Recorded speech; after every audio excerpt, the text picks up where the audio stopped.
Praise the Lord. सभी विश्वासी भाई बहनों को प्रभु यीशु मसीह में जय मसीह की। बाइबल शिक्षा चैनल पर आप सभी का स्वागत है। हमारे इस चैनल को देखने के लिए आप चैनल को सब्सक्राइब करें और बेल आइकन के ऑल बटन को जरूर दबाएं, तभी आपको हमारी आने वाली हर वीडियो का नोटिफिकेशन मिलता रहेगा।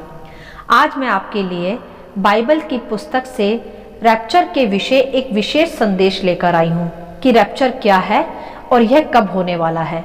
तो चलिए भाइयों बहनों, हम वीडियो स्टार्ट करते हैं। रैप्चर क्या है?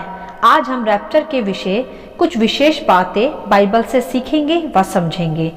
रैप्चर को हिंदी अनुवाद में उठा लिया जाना भी कहते हैं, अर्थात एक झटके में उठा लिया जाना।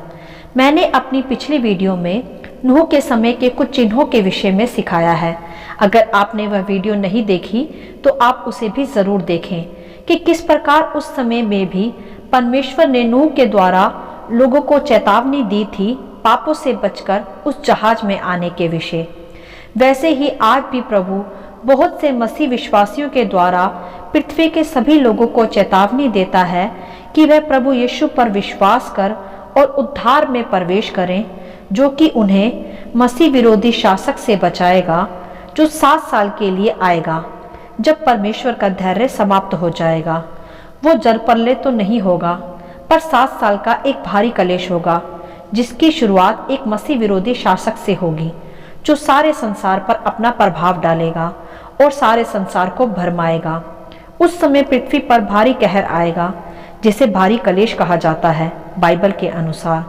जिस प्रकार हम देखते हैं नूह के समय में भी कि जो जहाज में था वह उस महाजल प्रलय से बच गया था, इसी प्रकार अब जो प्रभु में विश्वासी होगा वह भी रैप्चर में उठा लिया जाएगा उस महाकलेश के दौरान। जब पृथ्वी पूरी तरह पाप से भर जाएगी, मनुष्य अपने अपने संसारिक भोग विलास में लगा पड़ा होगा, उस दौरान भी मसीह का सुसमाचार सुनाया जाएगा, परंतु तब भी बहुत से मनुष्य उसे स्वीकार नहीं करेंगे। बाइबल दर्शाती है कि तब वह समय आएगा जब परमेश्वर का धैर्य समाप्त हो जाएगा, तब उसका क्रोध पृथ्वी पर बरसेगा। परंतु यहाँ ध्यान दें कि अब की उस क्रोध अर्थात कहर के बरसने से पहले जिस किसी ने भी प्रभु यीशु को अपने उद्धारकर्ता के रूप में स्वीकार कर लिया होगा, अपने पापों की क्षमा मांग ली होगी तथा प्रभु के बताए मार्गों पर भी अपना जीवन जिया होगा, वह उस घड़ी एक झटके में बादलों में उठा लिया जाएगा, जिसे बाइबल में रैप्चर कहा जाता है। और यह कोई काल्पनिक कहानी नहीं है मेरे प्रियो, यह सत्य है जिसका प्रमाण बाइबल हमें देती भी है। तब प्रभु यीशु उन सभी विश्वासियों को अपने साथ स्वर्ग में ले जाएंगे, जैसे नूह के समय में जो नूह के जहाज में चढ़ गए थे, केवल वही महाजल प्रलय से बच पाए थे। बिल्कुल उसी प्रकार होगा रैप्चर, जो 7 साल के महाकलेश से पहले होगा। और यहाँ यह भी सीखें कि रैप्चर यीशु प्रभु का दूसरा आगमन नहीं है, वह तो 7 साल के भारी कलेश के बाद होगा। अब इस समय के दौर के अनुसार जैसे बाइबल की भविष्यवाणियां है रैप्चर के लिए कि वह कभी भी हो सकता है, जैसा अब समय चल रहा है अंत का, तो यहाँ हमें अधिक सतर्क रहने की आवश्यकता है अपने मसीह जीवन में कि हम प्रभु के साथ बादलों पर उठाए जाएं। यहाँ आप अपने को जांच भी सकते हैं कि क्या आप रैप्चर पर विश्वास करते हैं और क्या आप उसके लिए तैयार हैं। तो हमें अपने को एक सच्चे मसीह की तरह जीवन जीने की अब आवश्यकता है, अपनी संसारिक लालसाओं को त्यागते हुए कि हम प्रभु यीशु के साथ मध्य आकाश में उठाए जाएं उस भारी 7 साल के कलेश के आने से पहले। आज बहुत से लोग रैप्चर की बातों पर विश्वास नहीं लाते, क्योंकि उन्होंने इतिहास में पहले कभी ऐसी किसी घटना के विषय कभी सुना ही नहीं, जो केवल बाइबल ही हम पर स्पष्ट करती है, जिसका प्रमाण पुराने नियम की पुस्तक उत्पत्ति अध्याय 5 के 24 में हनोक के बारे में भी लिखा है, जो एक धर्मी जन था। जहाँ यह लिखा है कि हनोक परमेश्वर के साथ साथ चलता था, फिर वह लोप हो गया क्योंकि परमेश्वर ने उसे उठा लिया। यह साफ साफ स्पष्ट होता है कि हनोक का भी परमेश्वर के द्वारा रैप्चर किया गया था। इसके अलावा एलिया भी बादलों पर उठाया गया था, जिसका वर्णन दूसरा राजाओं के 2 अध्याय के 11वें वचन में लिखा है कि एलिशा और एलिया चलते चलते बातें कर रहे थे कि अचानक एक अग्निमय रथ और अग्निमय घोड़ों ने उनको अलग अलग किया और एलिया बवंडर में होकर स्वर्ग पर चढ़ गया। यहाँ भी स्पष्ट होता है रैप्चर के विषय, जो केवल पवित्र बाइबल ही हमें दर्शाती है और कोई दूसरी धार्मिक पुस्तक नहीं। तो यह काल्पनिक कथा नहीं है मेरे प्रियो, यह सत्य है। और इसके अलावा स्वयं प्रभु यीशु मसीह बहुत से लोगों के सामने बादलों में जिंदा उठा लिए गए थे। तो आप रैप्चर पर विश्वास करें, इसके लिए तैयार रहें, खुद को सिद्ध विश्वासी बनाएं। अब कुछ बाइबल की आयतों से भी हम रैप्चर के विषय समझेंगे। 1 थिस्सलुनीकियों अध्याय 4 का वचन 17 कहता है कि हम जो जीवित और बचे रहेंगे उसके साथ बादलों पर उठा लिए जाएंगे कि हवा में प्रभु से मिलें।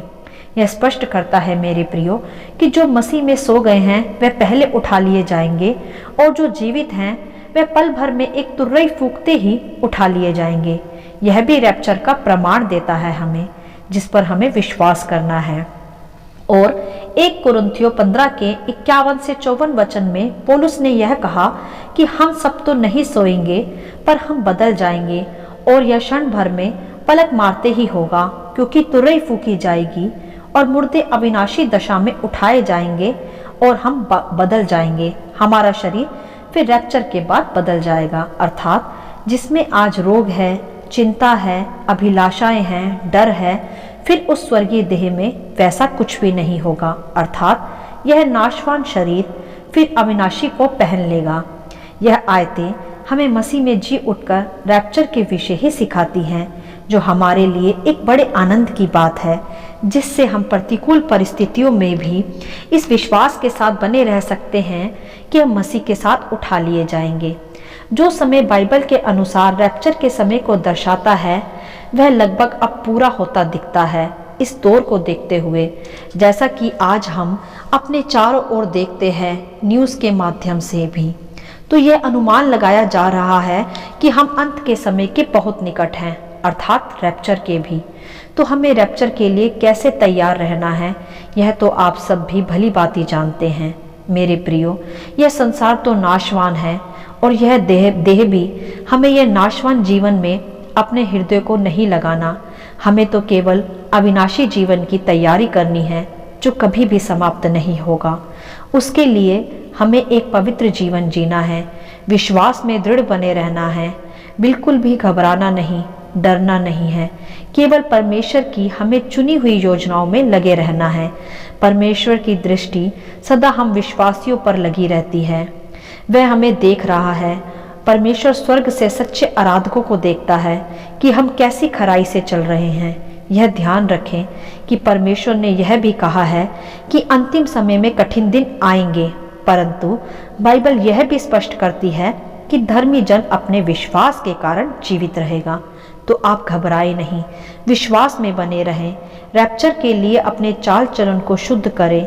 जब हमारे प्रभु यीशु जिंदा स्वर्ग में उठाए गए तो अब जो हम उस पर विश्वास करते हैं, हम भी उस भारी कलेश तक यदि शारीरिक देह में जीवित भी बचे रहे तो हम भी उठा लिए जाएंगे। और जो जब तक मसीह में शारीरिक मृत्यु पा चुके होंगे वे भी पहले उठाए जाएंगे। इसे ही रैप्चर कहा जाता है। भाइयों बहनों, परमेश्वर दयालु है, करुणा निधान है। वह नहीं चाहता कि कोई भी मनुष्य नाश हो, वह तो चाहता है कि सभी मनुष्य उद्धार में प्रवेश करें, क्योंकि उसने पृथ्वी को नाश के लिए नहीं सृजा था, वरन उसने तो अपना अनंतकालीन परिवार बनाया था जो उसके साथ अनंत काल तक बना रहे। परंतु मनुष्य ने पाप कर अपना रिश्ता परमेश्वर से तोड़ लिया। जो आज भी प्रभु यीशु पर विश्वास कर फिर से जुड़ सकता है, क्योंकि केवल प्रभु यीशु ने ही अपने प्राण देकर मनुष्यों को स्वर्ग का वारिस फिर से बना दिया है। इसीलिए हम उसे दयालु कहते हैं। और वह इस अंत के समय भी हमें फिर से बाइबल के ज्ञान से सिखा कर बचाना चाहता है, उस भारी कलेश से, उन भयंकर विपत्तियों से जो पृथ्वी पर पड़ने वाली हैं, जैसे वह नूह के समय में भी कर रहा था। मेरे प्रियो, वह तो हमारे लिए धीरज धरता है कि हम उसके रैप्चर के लिए पूरी तरह तैयार हो जाएं, जिससे वह हमें अर्थात अपने अनंतकालीन परिवार को जो उसने सृष्टि की उत्पत्ति से ही सृजा है उसे अपने साथ ले जा सके। जैसा बाइबल दर्शाती भी है दूसरा पतरस अध्याय 3 के 9 में कि प्रभु अपनी प्रतिज्ञा के विषय में देर नहीं करता, जैसी देर कितने लोग समझते हैं, पर तुम्हारे विषय धीरज धरता है। यह वचन हमें स्पष्ट करता है मेरे प्रियो कि प्रभु हमसे कितना प्रेम करता है। वह हमारे लिए अभी भी धीरज धरता है कि हम उसके साथ उठाए जाने के लिए पूरी तरह तैयार हो पाएं। तो मेरे प्रियो, रैप्चर और यीशु पर से अपना विश्वास को कभी भी कम ना करें, क्योंकि यह ज़रूर होगा। और यह जान रखें बाइबल के ही आधार पर कि जिस किसी ने प्रभु यीशु पर पूरी तरह विश्वास किया है, उसे अपना उद्धारकर्ता स्वीकार किया है सही रीति से, उनका रैप्चर अवश्य होगा, वो भी 7 साल के भारी कलेश से पहले। 7 साल के भारी कलेश के विषय आप प्रकाशित वाक्य अध्याय 11 में विस्तार से पढ़ सकते हैं। यहाँ अभी उसका वर्णन नहीं किया जा सकता वीडियो के आधार पर। आज हमें यही सीखना व विश्वास करना है कि यह अंत का समय है और हमें डरना व घबराना नहीं। यीशु का आगमन और भी निकट है और रैप्चर भी। तो हमें बस उसके इस आनंदमय दिन को थामे रखना है। उसके वायदों के अनुसार वह हमें मध्य आकाश में अवश्य लेने आएगा तथा हम बादलों में अपने प्रभु से मिलेंगे, जो कि हमें यह प्रमाणित भी करेगा कि हम एक सच्चे व फलवंत मसीह हैं।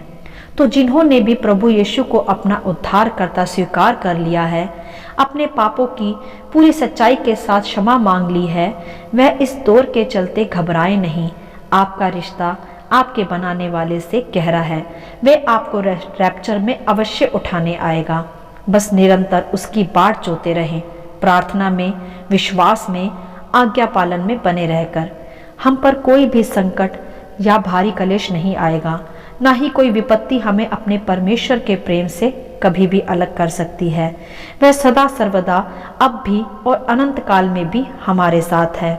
और यह समझे कि अब अंत निकट है और यीशु ने कहा है, जब अंत का समय आए तो बादलों की ओर देखना, क्योंकि तुम्हारा छुटकारा तब निकट होगा। हमें अंत में भी निराशा नहीं, आशा ही दी है हमारे परमेश्वर ने अपने प्रभु से मिलने की। जिसने नूह को महाजल प्रलय से बचा लिया, लूत को सदोम और अमोरा को नष्ट करने से पहले बचा लिया, वह हमें भी महाकलेश से पहले अवश्य बचाएगा। कभी आपने देखा है कि कोई दुल्हा अपनी दुल्हन को सता कर अपने साथ ले जाए? नहीं, ऐसा बिल्कुल नहीं होता। दुल्हा अपनी दुल्हन को कभी भी हानि नहीं पहुंचाता, वरन उसे बहुत ही प्रेम के साथ, आनंद के साथ, उत्साह के साथ अपने साथ ले जाता है। इसी प्रकार हम भी यीशु की दुल्हन हैं। वह भी हमें रैप्चर में अपने साथ प्रेम के साथ ले जाएगा, बिना किसी सताव के व बिना किसी दर्द के। वह आपको अभी अत्यंत शीघ्र ही रैप्चर के द्वारा लेने आ रहा है।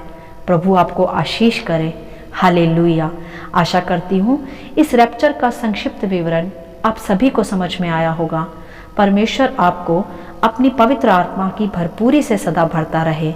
यदि आप चाहते हैं कि दूसरे भी इन्हें सुनकर आशीष पाएं, तो आप दूसरों के साथ भी इसे बांट सकते हैं, क्योंकि हमारे प्रभु यीशु मसीह की यही इच्छा है। आमीन and God bless you all.